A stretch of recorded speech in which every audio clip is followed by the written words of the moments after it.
This is the presentation for SER502-Team7. So the language that we have developed here has been named SPARKY.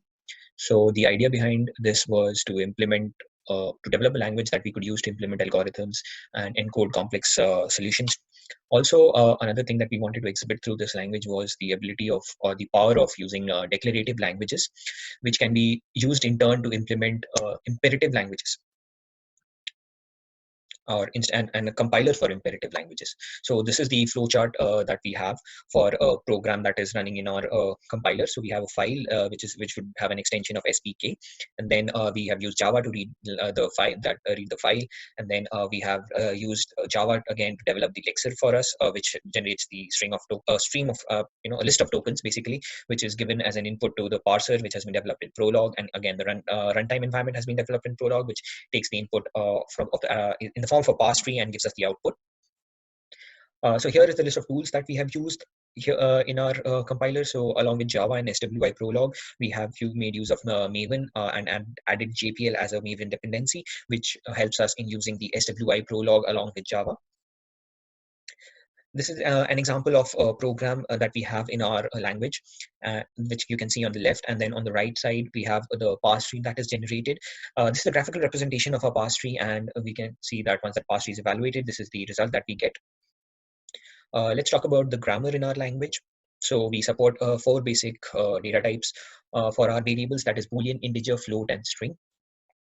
For the initialization part, we make use of the var keyword, which is mandatory in our language. The operations supported for integer and float are addition, subtraction, multiplication, and division.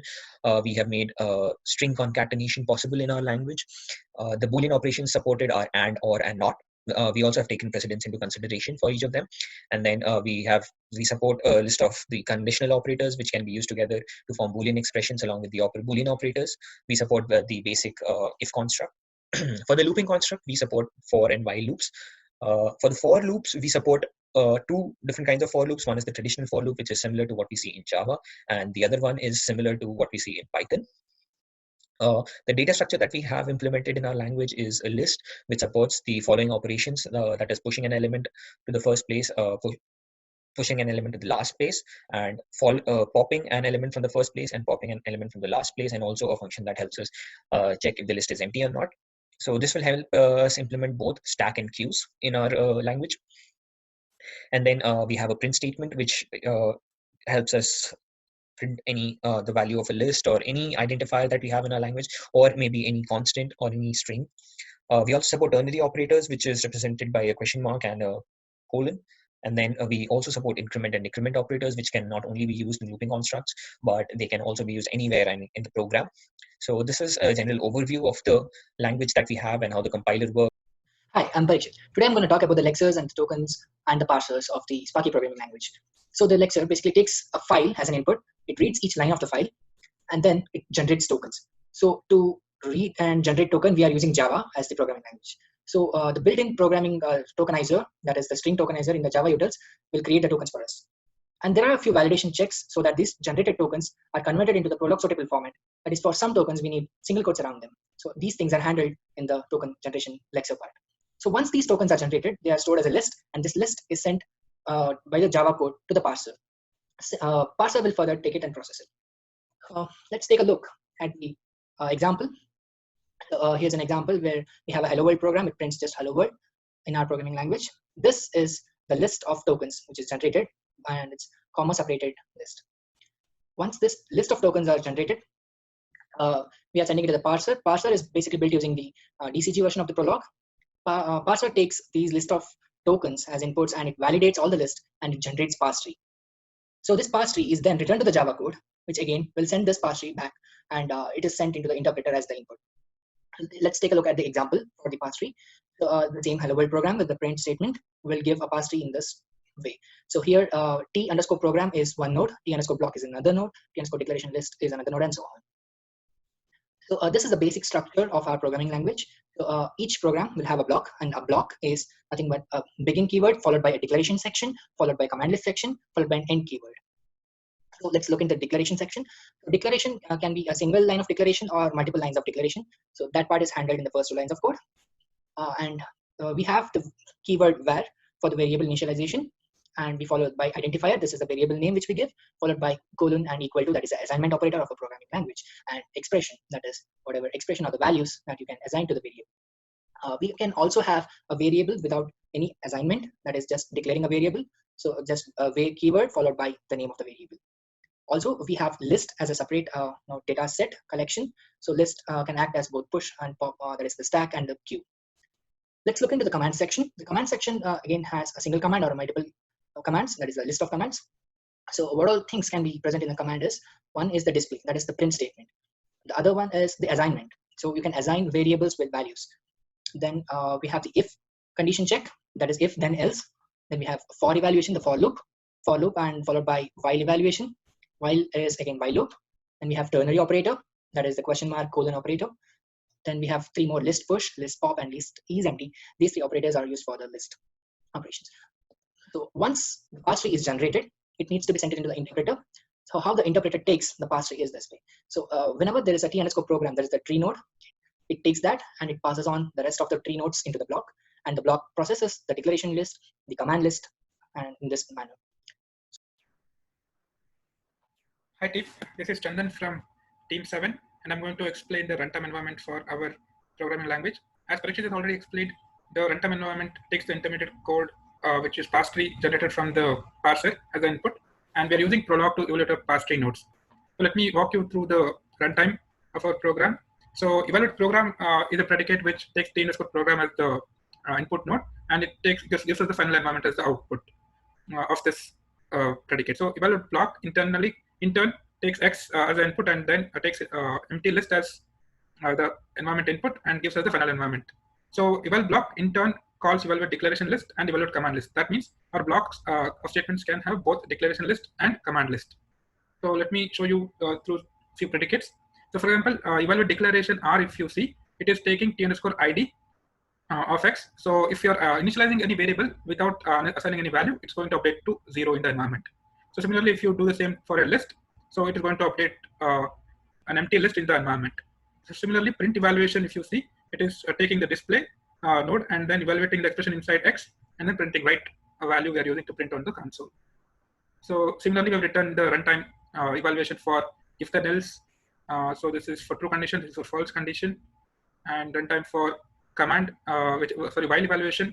So this is for true condition, this is for false condition, where we are recursively calling the while only when it is true, and when it's false, we are not doing anything and we are returning it back. So let me walk you through sample programs. So the sample programs include the first one, which is declaration part. So let me go through the code here. So there are so there are three three variables. We don't have any data type in our programming language, so any variable can take a string, an integer, or it can be initialized to nothing. So if you run the program, you should see the output for all the four. So this is for string, this is for number, and this is for empty initialization, and this is a list predicate which is initialized to empty. So let me walk you through the string operations. So for example, if you are having a var1 and var2 with two strings, and var1 and var2 will be concatenated to give us a single string, which you can print. Similarly, if you have a string, you want to concatenate with a variable which has a string, that also can be done. So if I run the program, I should get two hello worlds, because var1 is hello, var2 is world, and this one should give me hello world as well. So let me run the code. Yeah, as you can see, I'm getting hello world. Yeah. So let me walk you through the loops demo now, and if then else and loops demo. So similarly, yeah, if then else, this is the code for if then else. So it is just like any other traditional if then else. If the condition is true, it goes inside if. If it's false, it goes inside else. So the while loop is also pretty much the same. So it checks for the Boolean operation here. If it is true, then only it goes inside the while. Otherwise, it breaks out of the while loop. So we have predicates for traditional for loop similarly, and predicates for advanced for loop. So I is initialized to 0, I should be less than 10, I plus plus. So it will print from 0 to 9. Here also, advanced for loop will be similar to Python advanced for loop. So it will take the value from j range 10 to 1 until 1. That is 1 is not included. So this loop should print us 0 to 9. This loop should print us 10 to 2 on the console. So I'll print the thing. Yeah. So if you can see test for if, it is inside else now, because the value is not matching in the if condition. So if I do or, it will print inside if for me. Yeah, you can see that. And test for while is printing the value of the variable, and traditional for loop is printing from 0 to 9, and advanced for loop is printing from 10 to 2 as explained.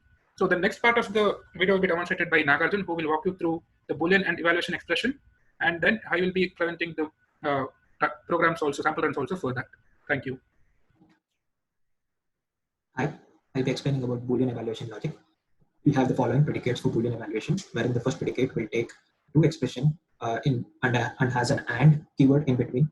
The expression x and y is then evaluated. The value of expression x and y is then compared in the equal for AND predicate, wherein it gives true value only if val1 and val2 is true, or else it will be false. Then we have OR condition. We have x and y for our OR condition.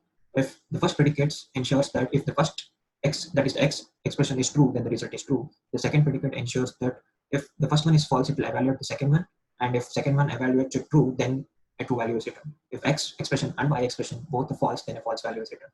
Then we have a negate expression. Negate takes in a Boolean expression and evaluates, and the value of that is negated and given back to the calling function. And at the end, we have conditional Boolean, wherein here we have showed only E1 is equals to E2, wherein two Boolean expressions are taken and evaluated, and the value of their and the Boolean value returned by both these expressions are then returned and then compared and evaluated for true or false. If both the values are true, then true value is returned. If either one is false, then a false value is returned. In the same way, we have less than equals to, greater than equals to, greater than, and less than. This controls the Boolean evaluation logic. Now we'll see about the arithmetic evaluation of expressions.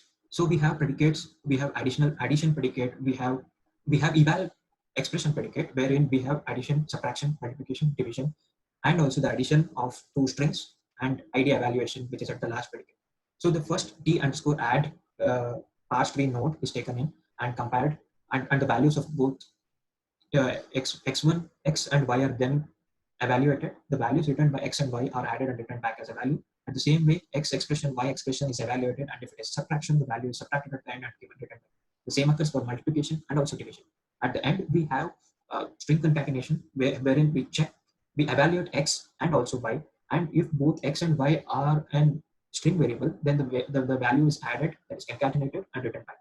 And the last one, t_id expr equality, it will take in x, which will be variable, and y, which will be an expression. The expression is evaluated and the value is updated to the environment with the variable that is stored in x. Now we see a sample program for Boolean. As one of my friends has explained, we have a precedence which with OR has the highest precedence.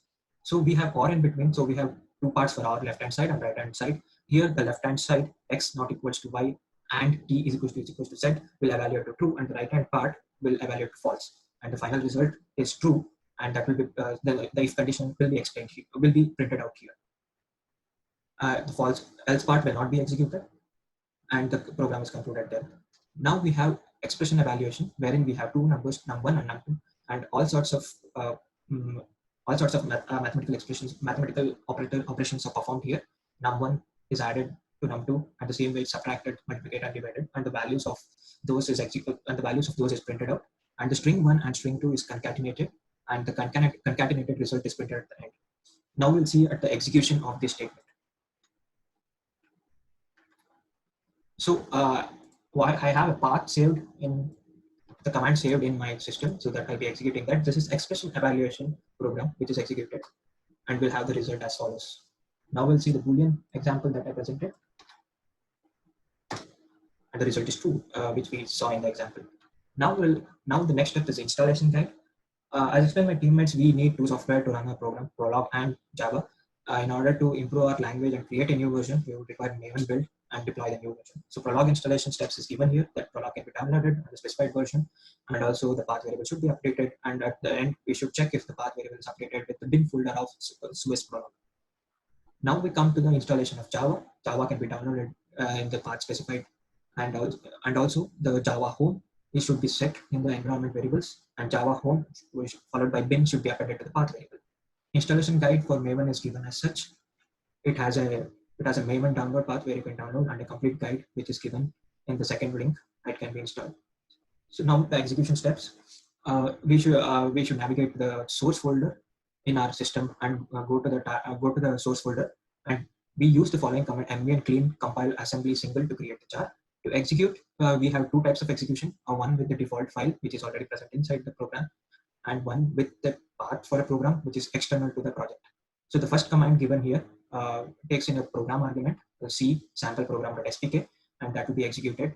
and the program stored in that file will be executed. If we don't specify the program arguments, there is a default file which has a sample program, and that will be executed. And the challenges we faced are in the string and number concatenation. Printing them together was a kind of a tricky task for us. And then the data type conversion into float and float to int was also a tricky situation for us. So in order to improve this language, we can add recursion and function methods which can be added in the subsequent release. And also the classes and objects can be implemented and added in the subsequent release. Thank you. This concludes our presentation.